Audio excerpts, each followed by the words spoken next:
Hi everyone, this is Paperworm, and today we are talking about NaNoWriMo because I'm in a lot of different communities, and in every community there's a corner where people are participating in NaNoWriMo. And while I was reading through all the people's experiences and their plans and goals, I catched a lot of glimpses of I don't know how to start, I'm afraid to not reach the goal. Um, I have no inspiration. My writing pace is shit. I haven't even written 1,000 pages. And then I'm like, oh, I'm already finished already. So, and then people are like, how the fuck are you writing so much in such little amount of time? Today I gonna address that. So, for everyone who has been on my channel before, you kind of know that my childhood was shit. And then I was always daydreaming. I was always kind of just swirling away in my brain and living another life in a fantasy world.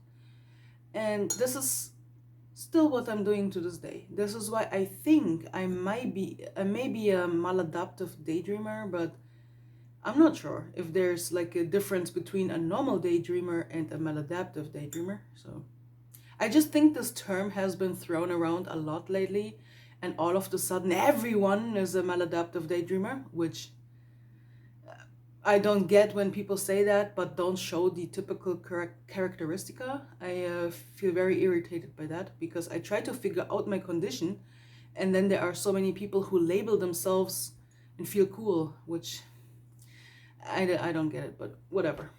So I also think I have ADD. I'm not diagnosed with that, but according to what I learned about it and how my brain is behaving, I sometimes think that, but I'm not sure if that's true. So anyway, I can just say that my brain never shuts up, and I constantly create elaborate stories. I have already the dialogue in my brain for chapter 17 on page 89 that I'm gonna write in 2 weeks. Okay, I forget everything else. I forget your birthday and your mom's birthday, but this I know already. So I don't really participate in reality. I'm just, most of the time I live in my fantasy world, and I'm able to do so because I don't work. I have been certified sick for complex PTSD and depression and whatnot. So I have the time to sit here all day and write if I want to do so. And that is also, of course, a huge factor. A lot of people have to work. They have kids. They cannot do the same as I do. So I totally get that. And I'm not saying that, I feel bad about it. I feel bad to sit there on day 8 and say, oh, I finished with 54K words, and then some people think that I'm setting a really high standard, when I say those things. And I feel like a show off. I feel like I'm like, oh, look, I have already finished, But this is not how I feel, and that's not what I want to say at all. I just stating the facts, what I did. And sometimes I think that my condition, like, essentially, instead of just laying in bed and fantasizing, I'm too I'm um, too bored. I have to stand up and do something with that fantasy. So I'm writing it down in a story. And this is literally how I write. So it means that I write my daydreams, and those become stories. So this is how I write. I don't need no inspiration. I don't need no story plotting, making up like a whole guideline of chapter by chapter what's gonna happen. I don't need all of this. My brain makes it up as I go. I just can open a new text file without having any clue what to write about, and I just start with whatever character I made up, or that I know already that I use over and over again. Put her in a setting, no matter what it is. She can be like an English teacher in Japan, or she can be a ninja, she can be a witch, she can be a vampire, depending on whatever I chose in that moment, that is like relating to the fantasy or the general idea maybe that I had in the back of my head for a while for a new story. For example, I'm thinking, oh, I always wanted to write a story where there was a hybrid between a vampire and a fairy and a witch, and how would that make their life difficult, or something like that. That's like just in the back of my head, but I start a new story without knowing where to start, and I just do. And my brain constructs the moment I start typing. My brain is like in a movie when you say weird things, like they look like totally like sci-fi, connecting dots in like a matrix. This is exactly how I feel what's happening in my brain. So I just construct while I'm doing, and this is why I never have to stop. I can come up with elaborate dialogues that last 15 pages if I want to, because people are people, they talk a lot, so I use a lot of dialogue. I'm not just writing from the watcher's perspective. I'm not like, oh, little Daniela was walking on the street when she saw that guy that pulled up. No. I write from the character's point of view. So I was walking on the street when that crazy guy pulled up, which means every person, like you and I, everyone who's watching is their own universe. Like they have their own universe in their brain. They have like a shit ton of memories, of feelings, of thoughts, of experiences, of things they said and have done and always wanted to do and will do, and their job, their family, their dog, their whatever, whatever it is. We all have this. We are all a walking universe in itself. And when I write from the point of view of one of those universes, one of those characters,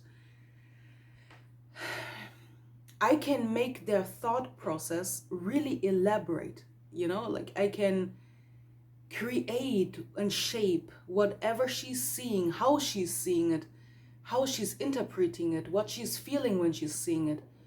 I can make it all up. And in every single story, I can choose to make it different. And I also love to add a lot of conflict. Conflict. Because if the character was just walking across the street, she saw her crush, they were looking into each other's eyes, and then he suddenly realized that she was the one for him, then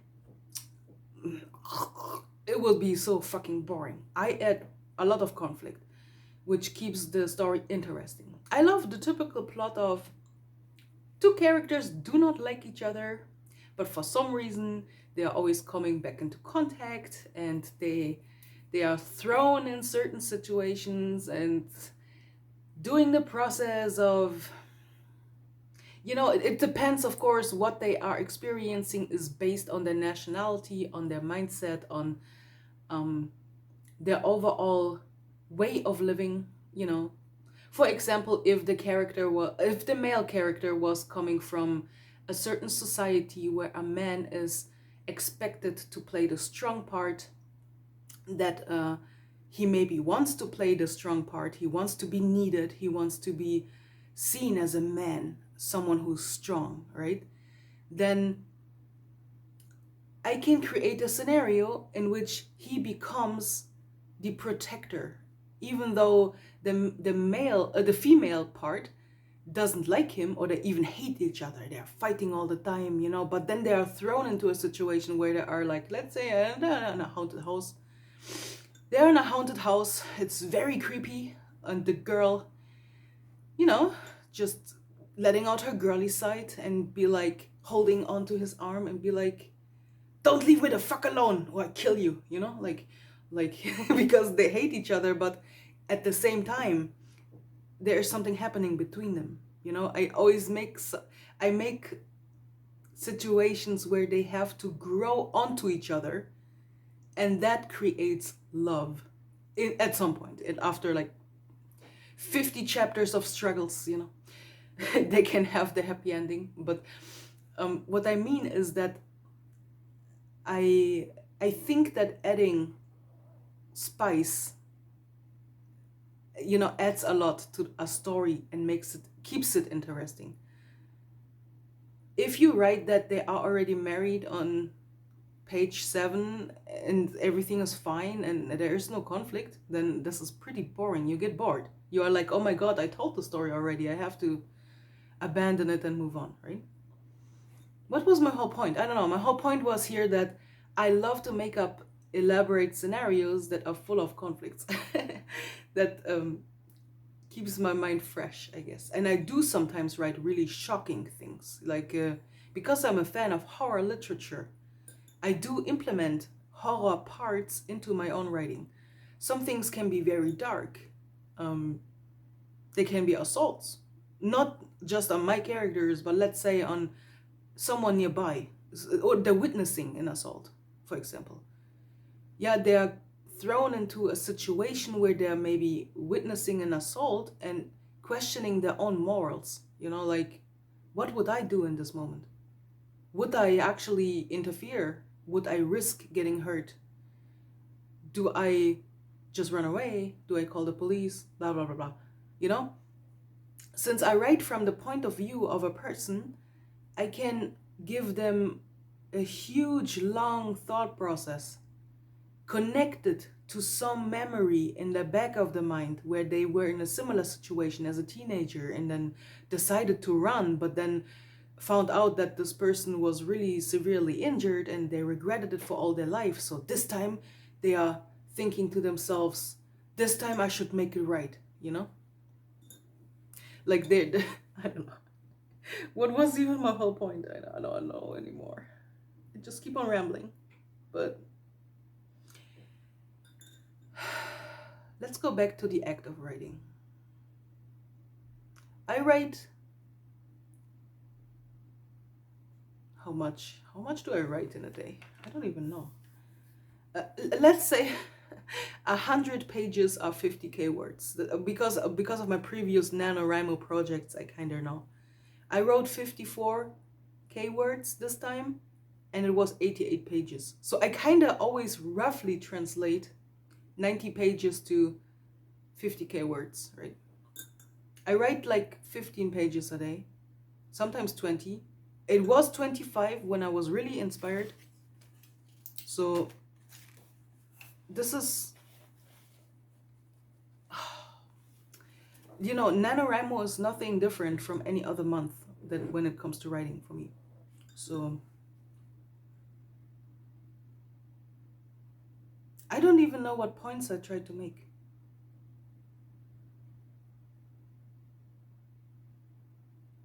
I broke some rules too.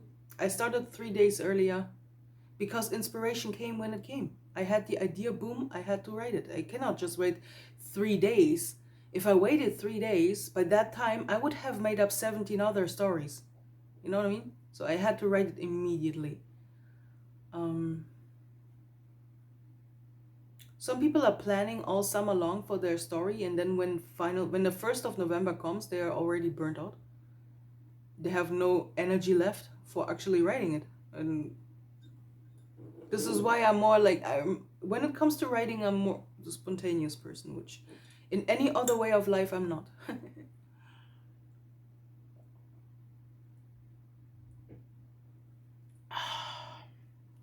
Coffee is life. One thing that I would love to give as an advice is, if you know that you are chicken, that you chicken out and you will probably You know already, because you are an insecure person, that you will most probably never ever publish that story. Then just write it for yourself, and write it in a way that you know it's only for yourself. You know, like, don't be pressured about sentence structures or how to correctly convey this 15-page long conversation in a beautiful way. You know, don't write beautiful, just write whatever you want to write. And I think a lot of people are pressuring themselves pretty hard, you know, for a lot of different reasons. Like, they maybe think they need to prove something to someone, to the community of NaNoWriMo or whatever community they're in. And maybe they just want to prove to themselves that they are not a failure, so they want to produce something good. But then all of this pressure is mounting up, and then they're sitting there on day 7 with only 800 words, right? So just write it for yourself. And then later, when you're editing your first draft after November is over, then you can make it in a way that you can present it to other people, right? If you then choose so. My stories, personally, are only for myself. I never show them to anyone. There are a lot of people. I talk about my stories, and I tell them synopsis, you know, of my witchcraft world and my magical world. And a lot of people are like, oh my God, I love how you used me as a character. I wish I could read it. But I write in German. I cannot translate it for you. My English level is for conversation only. I can convey what I try to say to you, but I cannot, because literature is a completely different topic, you know? I cannot write beautifully in English. I don't know how, because I have also never read English literature, aside from maybe Jesus and Coca-Cola. No, Elvis, Jesus, and Coca-Cola. That was the one book that my English college teacher gave to me, and I still treasure it to this day.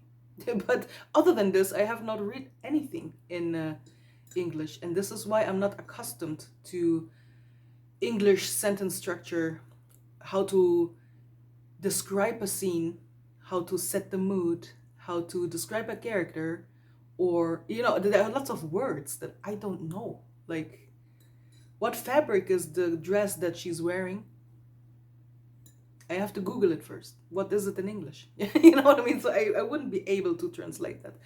If I ever write a crude version of my stories so for you to read, it would not be beautiful. It would just convey the basic shit that is happening. And this is why I'm sometimes thinking that this is a waste of time. Will you ever read any of it? I don't know. Most probably not. But I love to tell you about those things. Also, one advice I really would love to give is omega-3 fish oil capsules. Okay, it all started for me when my brother and I were watching a documentary about can omega-3 make you more smart, was the premise.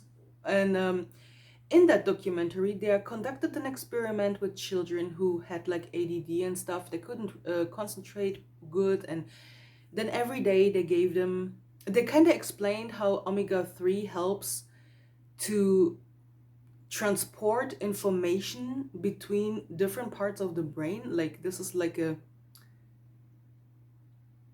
what's the English word? Word. I don't know the English word, but it doesn't matter. So the information is transmitted quicker from one part to the other, you know? And this makes you think faster and be able to concentrate better and be more focused on what you're doing. So my brother and I, we tried it out, and it worked wonders, okay? My brother is using it for gaming when he plays Dota and stuff, and I'm using it for writing. So first time I ever tried a capsule this small, like a really tiny one, it was almost like I was like on speed. Okay, my thought process was so accelerated. I was writing for 5 hours straight, and 10 pages were a lot for me back then. It was not my usual writing pace. And I wrote this in one sitting, and I was flashed. We used to say flashed in the 2000s. We would say, oh my God, so flashing. I was flashed. But anyway, I still live in the past. I was so mind blown in this moment when I realized that this little vitamin worked like a drug. Okay, I took it and boom, and ever since then, I'm telling everyone to take this shit. I mean, it is just a vitamin. Aside from it being oil, of course, if you are on a fat-free diet for whatever reason, or if you're diabetic, you have to be careful because this is literally a capsule of oil, okay? So, but other than this, omega-3 is really healthy for your heart, for your tissues. I don't know, there's a lot of shit printed on the package what it's good for, so just believing that. So every day I take one before my writing session starts, and I can concentrate much better. There were even days I couldn't write without taking it because my thoughts are all scattered sometimes. Like I said, I'm thinking about 17 different things at once. Why do I always use the 7 or 17? Did you notice in that video? Maybe there's something about this number that I should remember, or should kind of, I mean, 7 is actually my favorite number, so maybe that's why. But anyway,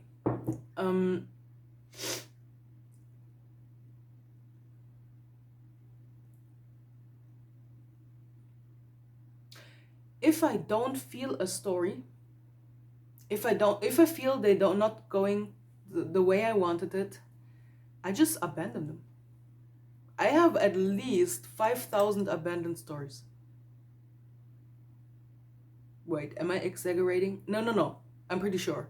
I have been writing since I was a young teenager, so I can probably 5,000 is correct. And I have so many abandoned stories, but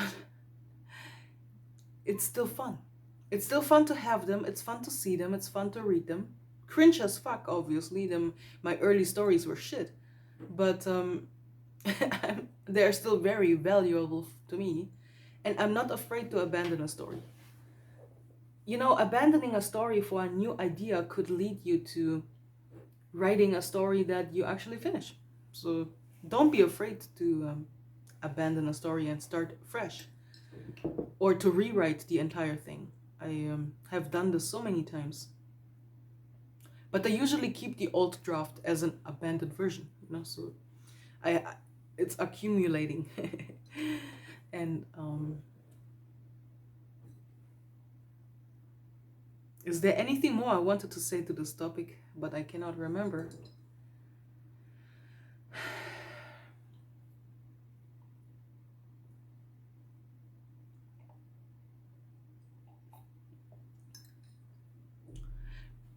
My coffee is getting cold, so I'm chucking it down really quickly. Because I cannot drink coffee when it's like lukewarm. It must be hot or cold. It's one of my pet peeves. Is this how you say it? I don't know. But anyway. Yeah, I think I explained myself pretty well. Like, my brain never shuts up.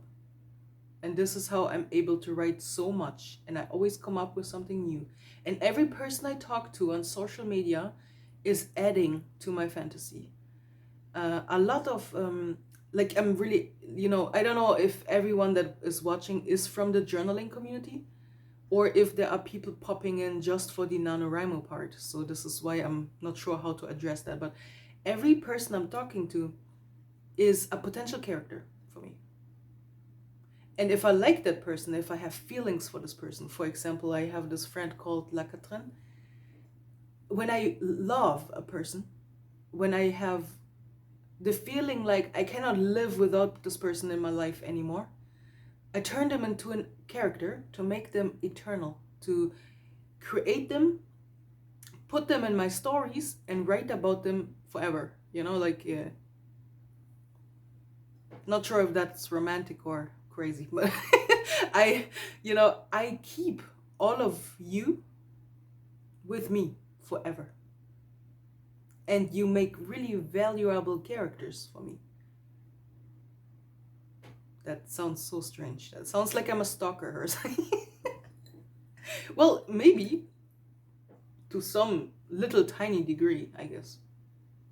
We don't learn anything about humans if we don't observe them, so but that's not the same as stalking. That's just research. Oh, okay. I will now finish this. I don't even know. I wanted to convey certain points, but I haven't taken any notes. Like always, I'm never prepared about anything. So, but I tried to just explain the most honest way I could about everything I'm thinking, and we kind of have to. I don't know if you take anything valuable from it. Well, at least buy this omega-3. Okay, that's maybe one thing that maybe could help you in the future. If you say that's a shit advice, then that's your opinion. Yeah? Feel free to see it that way. But I can just say that it really helped me, and cannot live without it.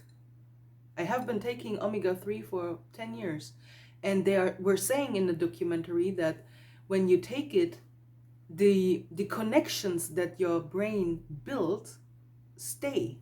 Even if you stop taking omega-3, whatever the advances that your brain got through it over time stay.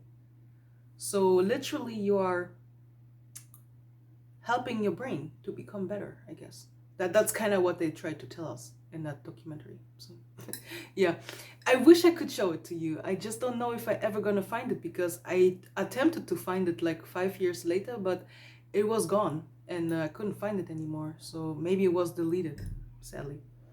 But it was such an awesome, interesting video. Yeah. Anyway, I'm really eager to continue writing on my story. Sleeping for me is just an inconvenience. Last night, 2 a.m., I was writing on my story. Let me see where it is, and I want to check really quick. And I was in the middle of explaining something, but then it was 2 a.m. I was really tired. I couldn't stop yawning, and I knew I had to go to bed, but I didn't want to. And then sleeping is just a little minor inconvenience. Then I wake up and I continue, right? Because, yeah. Oh, yeah. Oh. Yeah, so in that story, my character is, she's fighting with that dude. Obviously, my character represents me, and that character is representing him, like my crush, right? So they are fighting, they don't like each other, blah, blah, blah. Then at some point she's drunk, she just sees him on the street one night, totally drunk. She's like, hey, you fucker, what you up to? You know, what they're standing here and whatnot. And then all of a sudden, she doesn't know that he has beef with someone else. She's standing with them there, mocking him a little bit instead of going home. And he is like, go home, you know, like, it's dangerous on the street, go home. And she's like, yeah. And then all of a sudden, a few people come out of a car and assaulting them. And apparently he had beef with someone, and she doesn't know that he is a vampire. So other vampires are coming along, fighting with this dude. And then because they just feel like it, they decide to assault her too, you know? So they're literally biting her, she's dying. And then this dude is like, oh fuck, you know, like, the whole circle knows her, I cannot just let her die, you know, I don't, like, he's not thinking about his personal feelings in that moment, but he has a reason why he saves her with his blood. You know, she wakes up as a vampire in his house, and then and then she has to realize that she just died and that she will never see the light of day again. And there's a lot of conflict in this moment, because although she wanted to die and hang herself in that famous Japanese suicide forest, she wasn't even sure if she would ever go through with it, and she wasn't fully prepared to die yet. And all of a sudden, there's a lot of conflict. Not only can she not afford to buy the blood in the hospital, like there's like an underground scene that sells blood, obviously, because otherwise all the vampires in the city would just run around and suck on people, right? And I cannot do that. So so she cannot afford it. She doesn't know where to go. She's broke. She's shortly before being evicted from where she's staying in like a share house, you know. Yeah, so the conflict here is she wants to be saved by a person she hates because she doesn't have a choice. But he has no interest in saving her. He saved her life, but it doesn't mean that he wants to become her senpai and care for her and, I don't know, marry her, whatever, you know? So there's a lot of stuff. She has to literally find herself anew in a new position as a new kind of being. She has to adapt to a new lifestyle. You know, there's a lot of shit going on for her and also for him, but she cannot look into his brain, obviously, because this is written from the point of view of my character. We don't know what he's really thinking about unless he starts talking, but he's a very introverted man that does not really talk about feelings. So our character doesn't know what he's up to in his brain.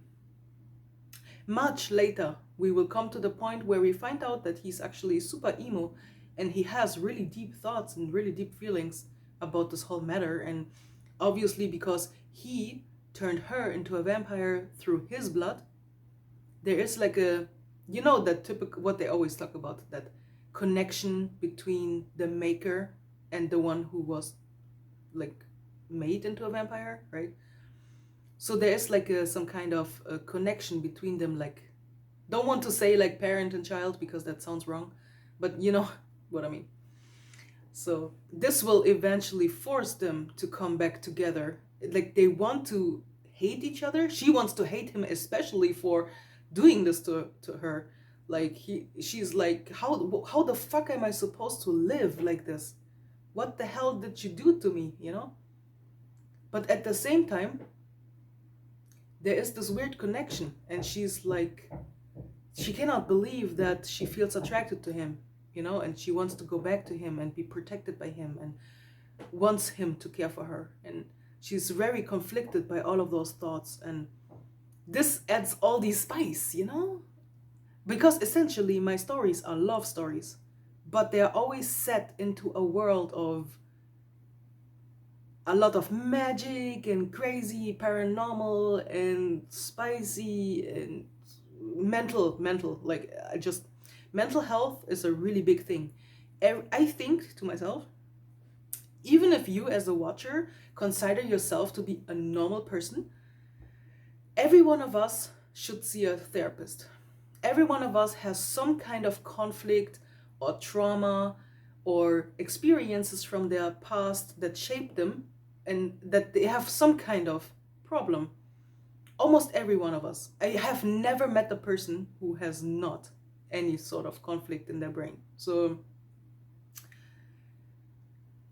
what was the point that I tried to make? I forgot what the point was, but I'm losing the red string because I filmed that video 5 times and I don't know what I said in this video, what did I say in the other video. My brain is flying away and I'm hungry. So I will just end this video with just those words. I love writing and I want to keep on writing until the rest of my life. Even if I don't publish anything to outside world, For myself, I want to write forever. This is the only thing I'm interested in, really. And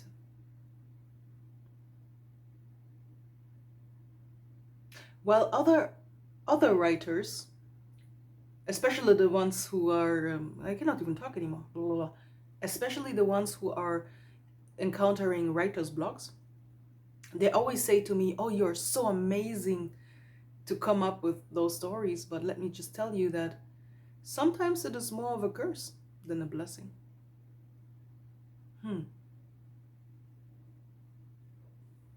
Bye.